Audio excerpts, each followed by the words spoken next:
বিডিওর বিরুদ্ধে অসহযোগিতা দুর্ব্যবহারের অভিযোগ তুলে বিক্ষোভ দেখালেন তৃণমূল প্রধান সহ পঞ্চায়েত সমিতির সদস্যরা। কাঁথি 2 নম্বর ব্লক অফিসের সামনে ত্রিপল বিছিয়ে মেন গেট আটকে চলছে এই বিক্ষোভ কর্মসূচি।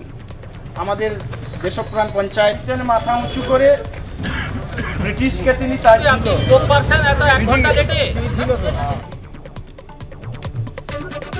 পূর্ব মেদিনীপুরের কাঁথির ঘটনা, বিডিওর বিরুদ্ধে অসহযোগিতা দুর্ব্যবহারের অভিযোগ তুলে বিক্ষোভ দেখাচ্ছেন তৃণমূল প্রধান সহ পঞ্চায়েত সমিতির সদস্যরা। কাঁথি 2 নম্বর ব্লক অফিসের সামনে ত্রিপল বিছিয়ে মেন গেট আটকে চলছে এই বিক্ষোভ। যাবতীয় অভিযোগ অস্বীকার করেছেন বিডিও। উন্নয়নের কাছে বাধা দেওয়া হয়নি, ওরা চাইলে জেলা শাসকের কাছে অভিযোগ জানাতে পারেন। তৃণমূলের বিক্ষোভ প্রসঙ্গে প্রতিক্রিয়া কাঁথি 2 নম্বর ব্লকের বিডিওর।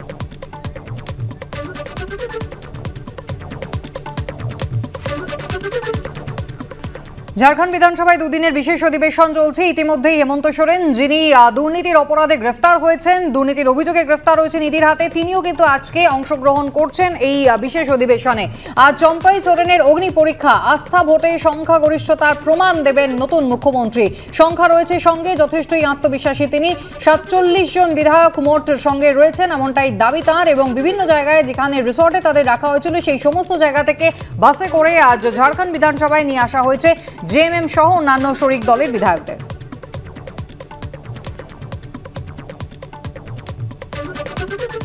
इनके पास औकात है देश के आदिवासी, दलित, पिछड़े के ऊपर और बेगुनाह लोगों पर, और उसमें भी गुनाह किया हो तब की बात तो अलग है, बेगुनाहों पर अत्याचार कर। आज मुझे किस लिए अरेस्ट किया गया अध्यक्ष महोदय? 8.5 एकड़ जमीन के घोटाले पर। अगर है हिम्मत सदन में तो कागज पटक कर दिखाए कि 8.5 एकड़ का जमीन हेमंत सोरेन के नाम पर है। अगर होगा मैं उस दिन से राजनीति से इस्तीफा दे दूंगा। अध्यक्ष महोदय, जब राजनीतिक रूप से ये नहीं सकते तो ऐसे ही बैकडोर से हमला करते हैं, पीठ पर हमला करते हैं।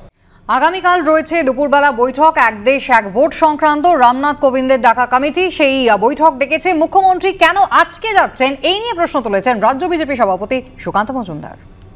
2টোর সময় সেটার জন্য, এবং আপনাদের কি মনে হচ্ছে কি এই কাজের জন্য আসছেন? এবং সেখানে অলরেডি তারা চিঠি লিখে আপত্তি কথা জানিয়ে দিয়েছিলেন তিনি।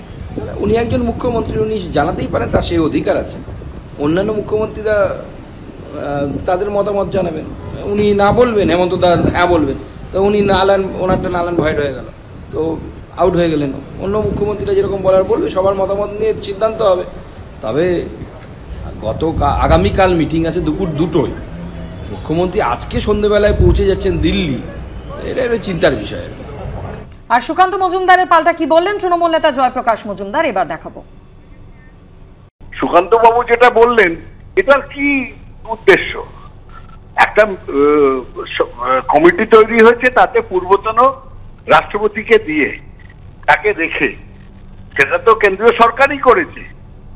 সেখানে ডাকা হয়েছে, সেখানে যাচ্ছেন দেশের একমাত্র মহিলা মুখ্যমন্ত্রী, তাতেও কটূক্তি করতে ছাড়ছেন না।